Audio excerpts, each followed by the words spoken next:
Good morning, guys. So, my glasses are a little glaring, but I just finished up refreshing my mind on chapters 1 through 19 of the Energy Bus. So if you haven't done so yet, click out of this video, go read the first 19 chapters, then come back. So George meets Joy, and she talks to him about the 10 rules for the ride of your life, for having positive energy to help fuel his life at work, at home, with himself, and all of that. So first 19 chapters, they talked about 6 rules plus the ultimate rule of positive energy, which was chapter 19. So, excuse me. I'm on my phone again this time because I've got a lot of stuff going on and I just don't have a lot of time to get things done. I have a deadline to get some stuff done by, and so I'm trying to hurry and get all that done. I'll get into that in just a little bit. So the first rule was you're the driver of your bus.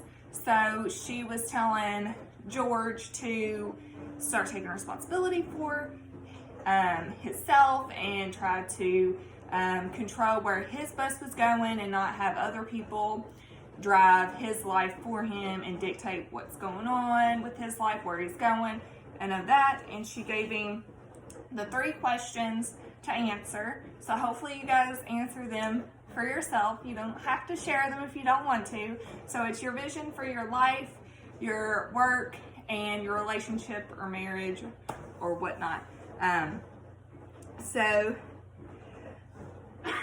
And she also mentioned how she had Marty Google the time and day of when most people die, and it was Monday morning at 9 a.m., which was just about an hour ago at the time of this recording. So, and she also kind of like put 2 and 2 together and was like, that's when people start their work week, is Monday at 9 a.m. And it just kind of, hit you when you kind of realize things like that. So, and then she went on to rule number 2, desire, vision, focus, and have them move in the right direction. Focus on your vision for about 10 minutes a day, and keep your thoughts more positive and associated with your vision, and drive yourself into going toward your end goal, your vision.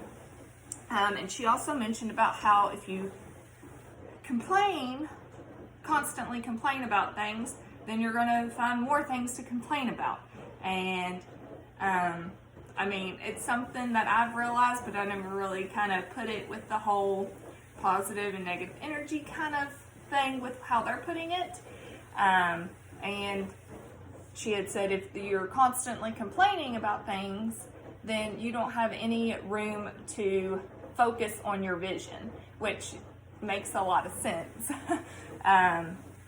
She also, rule number 3 was fuel your ride with positive energy. They talked about the 2 dogs. So there was a negative dog and a positive dog, and how if you feed the positive dog, it'll just, grow and grow and grow. Whereas if you just feed the negative dog, then that'll grow and overshine the positive, and vice versa. So you want to focus on feeding the positive dog within yourself, the positive energy. And then they had the little formula, E plus E equals the outcome. So events plus your perception equals your outcome. So if something happens, how you perceive it obviously is how you're going to be reacting to it, negative or positive, and then creates more of an outcome and leads to other things. Like the reason why I have so much going on is I have to have surgery on Friday on my eye. I just found this out last Wednesday, and last Wednesday we done some laser surgery on my left eye. So it's a retinal reattachment surgery is what that is. So when I found that out, and I'm sitting here telling Trey my husband, in case you guys didn't know that, and my mom, who is a warrior. She just worries all the time. And it was just kind of like, I'm just in here like, guys, I'm not dying. You know, like, if it doesn't work and it doesn't reattach, I would just lose sight in the one eye. I would still have another eye that I can see with. So it was just kind of how I had that event happen and how I just tried to stay positive with things. And then, like, the outcome now is like, it's like, I'm having surgery on Friday. Okay, woo, cool. You know, like, I'm not stressed about it. I'm not nervous about it. It's happening. And I feel like if I did look at that, like, as a negative, then I would just be down and not positive about anything. I would just kind of be depressed and just getting into, like, a little room and just not moving anywhere. And so I just that's kind of an example of that formula that they used. You know, you have an event, how you look at it, your perception, and how that dictates the outcome of that. And then rule number 4, invite people on the bus and share your vision. So, like, Trey and I are trying to become more healthy with our diet and stuff here. Like eating healthy, vitamins, just taking care of more of a preventative kind of healthy measures with our lifestyle. And so, like, if he was wanting to do that and didn't share that with me, then, you know, I would just be like, okay, you know, I don't know that you're wanting to eat healthy, so I'm going to sit here and eat a pizza in front of you. And I would probably eat the entire pizza. You know, that's just how it would be. And so since he shared that with me and I've shared with him my vision and my goals, we're able to work together on it and help encourage the other one to reach our goals. And it's a lot easier. And things like growing up for me, if I didn't have nothing to do, it's always more fun to do nothing with someone than do nothing alone. So that's just kind of how I see inviting people onto your energy bus and sharing your vision with them. It's better to do things with other people, especially for me anyway, because I like that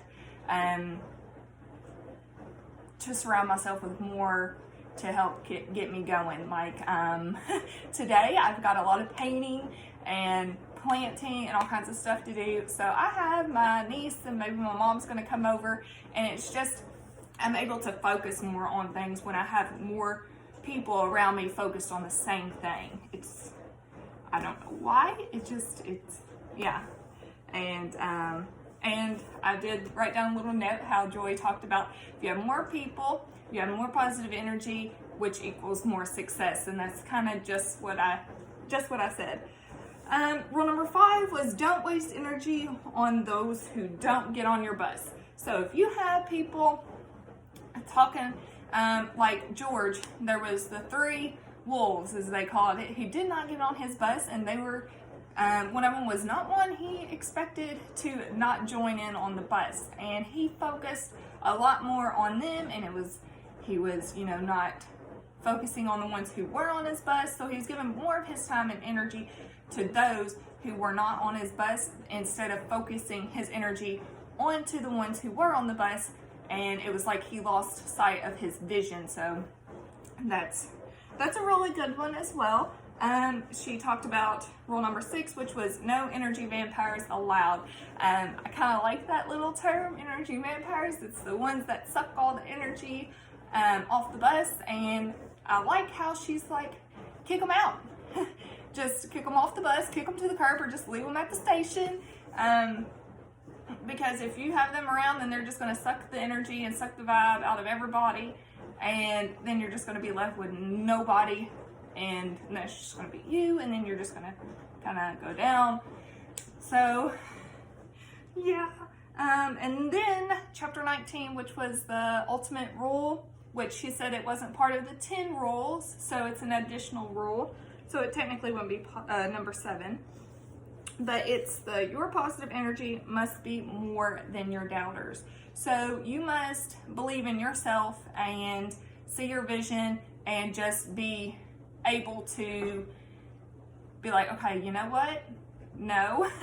To the people that are constantly, no, you can't do it. You're not going to do it. You're not going to succeed.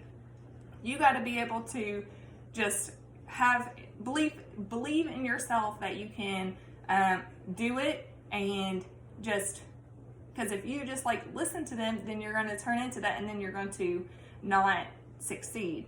And she had mentioned something that I had actually done a blog post about a year or so ago, and it was called Understanding Support from Small Town, which it was talking about how like people, whenever they're close with you, especially in small towns, if somebody thinks they're successful and they have a certain tier, which means successful, and they're at that tier, then if somebody's over here and they're climbing up and they're, becoming successful, they're going to think that their success is higher than theirs, so they don't want someone to be more successful than them, so they're going to continue to bring you on down with negative energy. You're not going to do it. You can't, no.